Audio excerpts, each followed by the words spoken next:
Well, hey, you don't need to stress about stress. The thing is, you already know more than you think. Welcome back. I hope you've been well, and I'm excited because today we get to start talking about meter. Even though most contemporary poetry is written in unrhymed free verse, poetry is still pretty famous for its rhymes and its regular metrical patterns. But while rhyme is pretty intuitive and easy to recognize and produce, meter can be a vexing challenge for the people who are learning to analyze it as much as it is for the people who are learning to write it. Part of that, I think, is that discussions of meter are often clogged up with unusual and specialized terms like iamb, dactyl, hexameter, and acephalous, and all of these can make meter sound a whole lot more complicated than it really is. Of course, these words are also useful and a whole lot of fun, so we will be learning them as we go along. The basic idea, though, is that meter involves setting the length of lines by counting rhythmic units that are already a natural part of the language. That repeated rhythmic structure is what gives poetry its unique sound. It's also what can make the practice of meter as complex and delightful as the language of meter. But for today, we're just focusing on the fundamentals with two of the most accessible forms of meter, syllabic verse and accentual verse. And to do that, we'll need to have a good handle on syllables and stress, so let's get right to it. Meter is built on the foundation of syllables, and we've talked about syllables on the show before. At a minimum, a syllable requires a nucleus, which is often a vowel, and that nucleus can be preceded by consonants in the onset and/or followed by consonants in the coda. What that means is that syllables often involve initiating airflow and restricting or stopping it, such as in the one-syllable words jump, punch, bit, and prod. When we speak, then, we're releasing and restricting the air flowing through our lungs and vocal folds at pretty regular intervals. Every word has at least one syllable, and of course many words have multiple syllables. Any good dictionary will show you the breakdown of syllables in a word, but it's also something that you can feel. It may not be a foolproof test, but when I was very young, somebody told me that you can count the number of syllables in a word by counting the number of times your jaw drops when you say that word. And that makes sense. If syllables involve restricting airflow at the beginning and end, and opening up that airflow through the nucleus, then in most cases your mouth will be more open when you're saying the nucleus of a syllable than at other times. So, for example, take a word like hendecasyllabic and count the number of times your jaw drops. Hendecasyllabic. And you get 6 jaw drops and 6 syllables, which we can confirm in a dictionary. Now, when we turn to poetic meter, syllabic verse is a kind of poetic meter that sets the length of lines by counting syllables. It's as simple as that. So you could write a poem and determine that every line will have 10 syllables.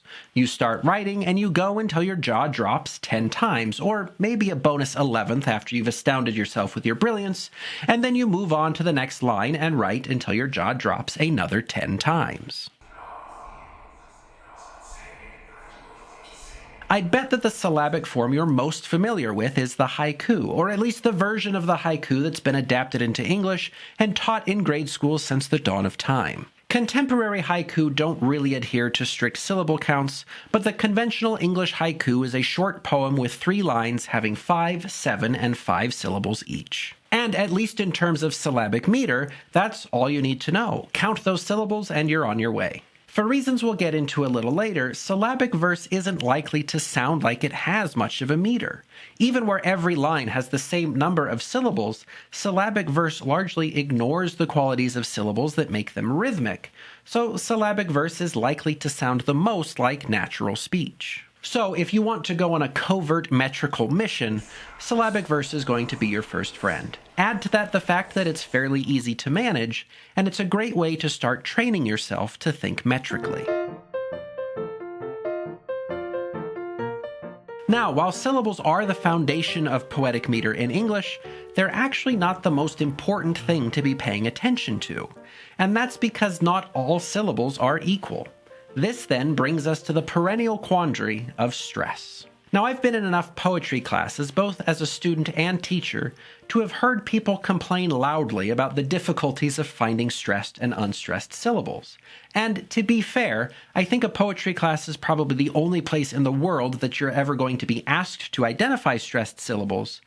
But at the same time, if you're even halfway capable of speaking English, you already know where all the stresses go. And before you doubt me, I'm pretty confident that even if you don't really know what I mean by stressed syllable, you do know that the word is encyclopedia and not encyclopedia. The key difference in these two pronunciations is a matter of stress, so if you know how to say the word correctly, you already know which syllables should be stressed. But for the sake of technical knowledge, stressed syllables are syllables that are, in relative terms, longer, louder, and higher pitched than the syllables around them. So, in a two-syllable word like jargon, you'll hear a difference between the first syllable jar and the second syllable gun.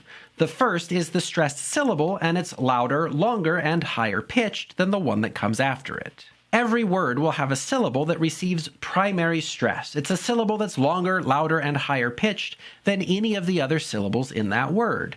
And maybe you're still skeptical that you would be able to identify those syllables with primary stress, but I want to let you in on a couple of secrets. The first is that any dictionary worth anything will tell you which syllables ought to be stressed. The second, though, is that you don't actually need a dictionary. If you're struggling to find the primary stress in a word, just imagine that it's across the street at a friend's house and you're calling it home for dinner. See, when you're calling a person from across the street, you naturally exaggerate the length, pitch, and volume of the stressed syllable in their name. Oh, Thomas, Sabrina, Michelle, Gary. So even if you don't think you know the stressed syllable in somebody's name, the fact is that you do know, and you identify it correctly every time you call their name. And of course, the same thing works with regular words too. Daffodil, raccoon, potato, anti-disestablishmentarianism. Easy peasy. Of course, this trick will only help you to find primary stress. Longer words will have secondary stresses, syllables that don't receive as much stress as the primary stress, but still more than their neighbors. The more you practice, the better you'll get at feeling your way through primary and secondary stresses, but if it really comes down to it, you can use the same trick by breaking the word down into smaller pieces. So cut off the primary stress of anti-disestablishmentarianism and call its name again. Anti-disestablishment. And look at that, we found the second most stressed syllable in the word. Of course, you could keep going, breaking down the word into smaller and smaller pieces, but at the same time, you could just trust yourself to know where the stresses go. If you know how to say the word, you know where the stresses go. But the fun facts don't stop there. The reason that stress is more important than syllables for English meter is that English works by timing stressed syllables at fairly regular intervals. That means that the rhythmic qualities of English are more a consequence of the patterns of stresses than the counts of syllables overall. For example, check this out.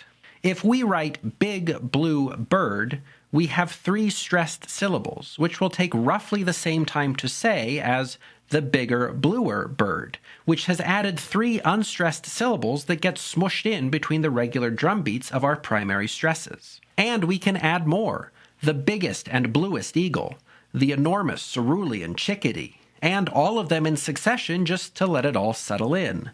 The big, blue bird, the bigger, bluer bird, the biggest and bluest eagle, the enormous cerulean chickadee. And this is why syllabic verse isn't likely to sound like a rhythmic meter.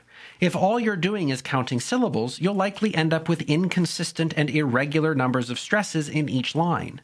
So the timing of those lines will all be unique. English gets its timing from stressed syllables, so rhythm will depend more on the number of stresses in a line than just the number of syllables. In fact, the oldest recorded poetry in English, like Beowulf, was written with accentual alliterative verse. What mattered was the number of stressed syllables in each line, and the number of unstressed syllables was largely irrelevant. And we could spend a long time talking about how this form is a natural consequence of linguistic features that make English unique. Because it's a stress-timed language, the form counts stresses instead of syllables. And because English has relatively fewer rhyming words than its European neighbors like Spanish or Italian, it relies on alliteration rather than rhyme. But then the French-speaking Normans conquered England, and scholars got all in a tizzy about ancient Greek metrical systems, and before we knew it, Anglo-Saxon accentual verse fell by the wayside to be replaced by things like iambic pentameter. And I don't mean to say that it's a bad thing. The change of language is natural and exciting. It's just a thing that happens. But it is why you've probably heard of iambic pentameter and not Anglo-Saxon alliterative verse. But it can be a lot of fun to go back to the original roots of English poetry, and you can try your hand at alliterative verse by following these simple metrical and formal rules. First, ensure that each line has only 4 stressed syllables. Then ensure that 3 of the 4 stressed syllables begin with the same sound, and this is where the alliterative aspect comes in. It doesn't matter which 3 of the 4 are linked by alliteration, just that 3 of them are. And finally, put a pause or caesura in the middle of the lines between the second and third stressed syllables. And just like that, you have some deeply English accentual verse. This accentual verse will sound more rhythmic or more metrical than syllabic verse, and that's because you have stressed syllables showing up at more regular intervals. But it will still have some irregularity due to the unpredictable nature of the unstressed syllables that show up. And that means that you can play with your rhythm a little bit depending on how many unstressed syllables you slip in between and among the stressed ones. Compare, for example, lines like, "The big blue bird cried," or "The sizable silvery sparrow whistled." To my ear, the sequence of stressed syllables all together, as with the first line, builds tension as one stressed syllable piles onto the previous one. However, with the second, the strings of unstressed syllables give us a release from the intensity of the stressed syllables. So, if you can forgive the impressionistic language, there's a fluidity and gentleness to the line with more unstressed syllables, and an insistent heaviness to the line without them. That means that when you're only counting stresses with accentual verse, you can play around with building and releasing tension depending on the number of unstressed syllables you put between and among your accented syllables. And while meter could just be a perfunctory exercise of identifying and counting stressed syllables, the real fun and artistic excellence comes in learning to control the patterns of building and releasing rhythmic tension. So as we move on in later videos to more rigidly patterned meters, remember that this isn't just about getting exam questions right with exact counts and precise patterns. The real value in all of this is how it trains your ear, attuning you to the rhythms of language and the poetic opportunities that are available to you. Well, friends, I know it's been a blast for you as much as it has been for me. When it comes to poetic meter, syllabic and accentual verse are a great way to get your feet wet because they're so straightforward and simple. Not only that, but they can be a great form to work in on their own, and not just as preparation for accentual syllabic verse, yes, both together, which we'll talk about in upcoming videos. For now, though, just remember that syllables are units of sound that make up words, and you can find stressed syllables more easily when you remember to call the words to dinner. Get familiar with those two aspects of language, and you'll have a really good foundation for what's to come. So have some fun with syllables and give accentual verse a shot. It's secretly one of my favorite forms to write in.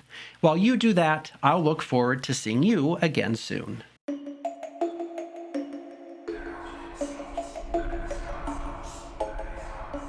Jargon, silvery sparrow, encyclopedia. Silvery sparrow, cerulean sparrow, silvery syllables, encyclopedia.